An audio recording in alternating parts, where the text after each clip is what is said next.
ආවේනික විදිහට මේ සල්පිල් ආකෘතිය හැදිලා තියෙනවා. දැන් අන්නමාවත් එකම මොහොතකට කලින් කතා කළා ඔය පොල් ගහවිල පැත්තේ එහෙම තියෙන වෙනම සංස්කෘතියක්. සමහර පැති වල සොකරි නටනවා. ඒත් එක්කම මේ ඇඹරල වල විශේෂ ආකෘතියක් තිබුණේ නැහැ. හැබැයි නොතිබුණු ආකෘතිය යටවර කලායතනයේ දැන් හැම මොහොතකදීම ඒ කලායතනයත් එක්ක අපේ තියෙන අවුරුදු උළෙලවල් ඒ වගේම සල්පි මේ හැම දෙයකම ලංකාවේ සංස්කෘතිය හානියක් නොකරගෙන නව නිර්මාණ කරමින් යාවත් කාලීන කරමින් අපූර්ව අපිටම ආවේනික සංස්කෘතියක් ගොඩනගාගෙන තියෙනවා. මොකද සංස්කෘතිය කියන්නේ ඇත්තටම පෙර පැවතුණු දෙයක් නෙමෙයි. ඊහිපයක් දිස්සේ අපේ යටවර කලායතනයත් එක්ක එකතු වෙලා මේ කරකවුය.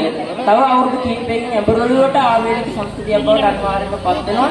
ඒකේ වර්තමාන යාවත්කාරී තමයි අද ඕගොල්ලෝ ඉදිරියේ මේ වේදිකාව අභියස රංග දක්වන්න සූදානම් වෙන්නේ. ඉතින් මම අවස්ථාව ලබා දෙනවා අපේ ආදරණීය දරුවන්ට යටවර ගුරුතුමාට වගේම මඩක් ගොඩක් සැදෙවි මේ සියලු දරුවන්ට මගෙන් අධ්‍යාපනය අදාළලා තියෙනවා දහම් පාසලේදී. ඉතින් මම මේ හැම දිනකටම සුබපතන්නත් මේක අවස්ථාවක් කරගන්නවා. කවදා හරි දවසක ජාත්‍යන්තර මට්ටමට අපේ කලාව ගෙනියන්න හැකියාව ලැබේවා කියලා මම ප්‍රාර්ථනා කරමින් ඔවුන්ට අවස්ථාව ලබා දෙනවා.